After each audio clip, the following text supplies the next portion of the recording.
Sor, eu não consigo fazer aquela dobrinha na língua que os meus colegas conseguem. Olha só, eu também não consigo. Se você, assim como eu, também não consegue fazer, fique feliz e tranquilo, porque isso é só uma expressão característica genética. Aliás, já deixei aí nos comentários, tenta fazer Você consegue dobrar a linguinha em forma de U? Tem gente que consegue dobrar até mais de uma vez, né? Eu acho isso muito legal e incrível, mas infelizmente eu não tenho essa capacidade. Porém, o meu lóbulo da orelha, ele é soltinho. Já tem pessoas que têm o lóbulo da orelha preso, ele é grudado assim, ó. O que não é o meu caso. E 5 dedos nas mãos? Vocês têm 5 dedos nas mãos? Eu tenho 5 dedos nas mãos. Algumas pessoas podem ter 6. Sabia, ou mais, né? Polidactilia. Sabia que ter 5 dedos na mão não é um caráter dominante? Ele é um caráter recessivo? Pois é, essas e outras características nós vamos aprender hoje. Se você acha que esse vídeo é interessante para você ou para alguém que você conhece, já compartilhe com seu coleguinha que vai fazer essa prova e precisa dessas dicas. Além disso, qualquer dúvida relativa a cálculos genéticos ou algumas questões que a gente vai fazer, pode deixar aqui nos comentários que assim que der eu respondo para vocês, beleza? Se tu acha que esse vídeo merece o teu like, taca o dedo aí e bora pro conteúdo. Olha só, a primeira coisa que a gente vai saber, deixa eu posicionar minha câmera pequenininho aqui para não atrapalhar vocês. Primeira coisinha, bom, o que seria, deixa eu dar um zoom aqui nessa telinha, um zoom para trás, né? Porque a gente deixou muito grande, ó, deixar um pouquinho menor, aqui. Primeira coisa que a gente precisa saber, o que é um gene dominante, professor? Então, acompanhe aqui comigo. Genes dominantes, ó, são aqueles em que basta uma única cópia do gene para que a característica se manifeste. Ou seja, quando o gene é dito dominante, tanto o indivíduo azão, que nós vamos chamar de homozigoto dominante,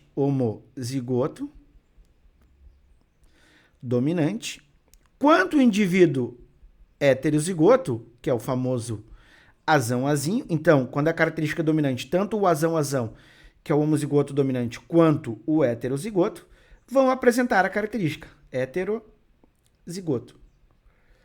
Sor, por que homozigoto dominante? Porque ele tem homo, igual, 2 letrinhas, e dominante, porque são maiúsculas. E por que heterozigoto? Sor, o heterozigoto eu falo que é recessivo ou dominante? Tu não fala que é nada. Fenotipicamente, ou seja, no visual, ele vai ter a característica dominante, tá? Mas no genótipo ele tem tanto o gene para dominante quanto o gene para recessivo. E, Sor, se ele tem o gene para recessivo, por que ele não é recessivo? Porque a gente aprendeu que o gene dominante, é o que eu estou acabando de explicar para vocês, é quando a característica precisa de uma única cópia. Tá, mas aqui tem 2, ó. Bom, quanto mais melhor. Mas só com uma já é suficiente. Isso é uma característica dominante. Aquela que basta apenas uma cópia do gene para se expressar. Diferentemente de uma característica recessiva. Olha lá. São aqueles em que a característica só se manifesta quando o gene apresenta obrigatoriamente 2 cópias de si mesmo no genoma. É o famoso indivíduo azinho, que nós vamos chamar de homozigoto recessivo, né? Eu acho que vocês já trabalharam bem isso, então a gente só vai reforçar. Homozigoto recessivo. Por que ele é chamado de recessivo, professor? Justamente porque ele só se expressa na presença de 2 cópias do alelo, diferente do homozigoto dominante, que basta ter uma única cópia. Aqui, ó, a gente tem que ter obrigatoriamente as 2, tá? Em cima é opção ter as 2. Se tiver, vai expressar. Se não tiver, se tiver só uma, vai expressar também. Aqui não é opção, aqui é uma obrigatoriamente. Uma obrigatoriedade. Somente se expressará se tiver, né, a cópia dupla desses alelos. Bom, o que é um cromossomo, professor? Gente, cromossomo vamos pensar no seguinte exemplo. Vocês têm lá uma lã, né? A avó da gente vai costurar lá um moletom de lã e ela tem a lã enrolada num novelo. Aquilo é o cromossomo.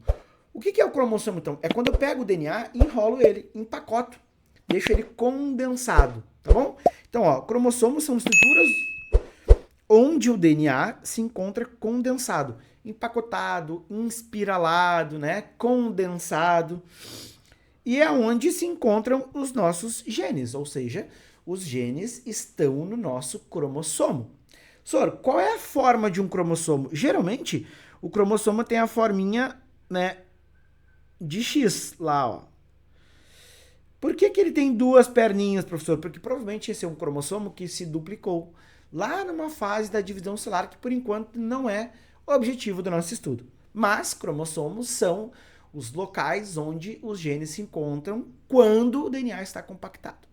beleza? Quantos cromossomos a nossa espécie tem? Nós, seres humanos, somos indivíduos diploide, ou seja, 2N. Como assim diploide? Nós temos dois conjuntos cromossômicos. Um que nós herdamos do nosso papai e outro que nós herdamos da nossa mamãe. Eu costumo dizer que a gente é 2N igual a 44 mais 2. Como assim, professor? 46, né? 44 mais 2 é 46. Por que eu separo em 44 mais 2? Porque 44 cromossomos vão ser o que a gente chama de cromossomos autossômicos, ou seja, vão representar as nossas características. Deixa eu reduzir um pouquinho aqui, ó. Vão representar as nossas características físicas: cor de pele, cabelo, tipo de sangue, olho, doença e por aí vai. Já esse segundo parzinho aqui, ó, são os cromossomos que eu chamo de sexuais. É eles que vão definir as nossas características sexuais diferentes do sexo masculino e feminino. Lembra que meninos, né? Vou fazer a representação aqui. Os meninos, que é representado por essa setinha com o chapeuzinho, são 44 cromossomos autossômicos mais XY. Ou seja, nós meninos temos o cromossomo Y, que determina que a gente vai ter uma composição muscular maior, vai desenvolver mais pelos pelo corpo, vai produzir mais testosterona, vai engrossar mais a voz.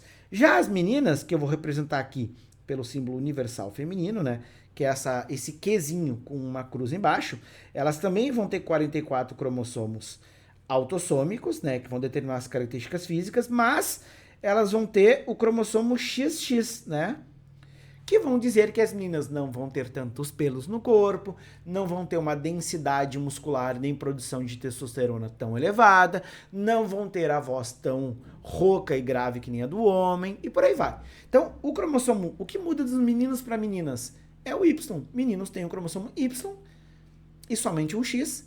Meninas não têm o cromossomo Y e têm os dois X. Isso é o que difere geneticamente machos e fêmeas da nossa espécie, os meninos e meninas, né? Beleza. Então, o cromossomo nada mais é do que o local onde o DNA está, né, onde estão os genes, na forma condensada, empacotadinha ali, beleza? Cada célula do corpo vai ter 46 cromossomos. Todas as células do meu corpo, com exceção de uma, vão ter 46 cromossomos. Todas as células do corpo das meninas, com exceção de um tipo, também vão ter 46 cromossomos. No meu caso, eu vou ter 44 autossômicos mais um XY, 46 no total. As meninas vão ter 44 autossômicos mais 2x, XX, 46 no total. Senhor, quais são as células masculinas que não têm 46 cromossomos? São as células germinativas, os gametas. No caso da nossa espécie, a gente chama de espermatozoide. Vai ter somente 23 cromossomos. Por quê? Porque o meu gameta tem que ter 23 e o gameta da minha parceira também tem que ter 23.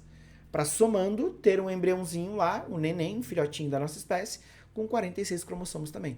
Tu herdou 23 do pai, através do espermatozoide dele, e 23 da tua mãe, através do ovócito secundário dela. Meninas, a célula germinativa chamam-se ovócito secundário. Ovócito secundário é a célula germinativa feminina, na espécie humana. E espermatozoide é a célula germinativa masculina na espécie humana. Beleza?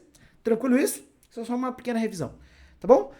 O que é o locus gênico? Locus é lugar, é local. Então, quando alguém diz assim, senhor, eu presenciei um acidente, eu estava em loco. Eu estava no local exato do acidente. Então, locus é lugar. O que é o locus gênico? É o lugar, é o local que o gene se encontra no cromossomo. Então, isso é muito simples. Vamos pegar esse nosso cromossominho de exemplo. Deixa eu dar um zoom nele aqui, ó. Deixa eu só botar meu lindo rostinho pra cá. Aqui, ó. Vou botar pra esse lado pra não nos atrapalhar. Então, eu vou pegar esse cromossominho e vou dar um super zoom nele, tá? Agora ele vai ficar grandão, assim. Eu vou deixar ele desse tamanhão todo. E eu vou dizer assim, pessoal, olha só que interessante. Aqui nesse local, que eu vou chamar de local 1, eu vou ter o alelo, né? O símbolo para um gene, que eu vou chamar de azão. Nesse outro lado, como esse cara aqui é uma cópia desse cara aqui, eu também tenho que ter obrigatoriamente um azão. Eu não posso ter Bzão, porque seria um outro gene, um outro alelo, e eu nem posso ter Bzinho, porque seria um alelo dominante, né, comparado com o recessivo. Então, se eu tenho um dominante do lado no mesmo cromossomo, quando ele se duplica, eu também vou ter um dominante. tá? Agora, eu posso ter um cromossomo homólogo. O que seria um cromossomo homólogo, professor? Seria quando eu tenho esse aqui, que veio do pai, e um outro que veio da mãe. Deixa eu desenhar aqui do lado, ó. Nesse outro que veio da mãe, aí sim, no local 1, ó, aqui, ó.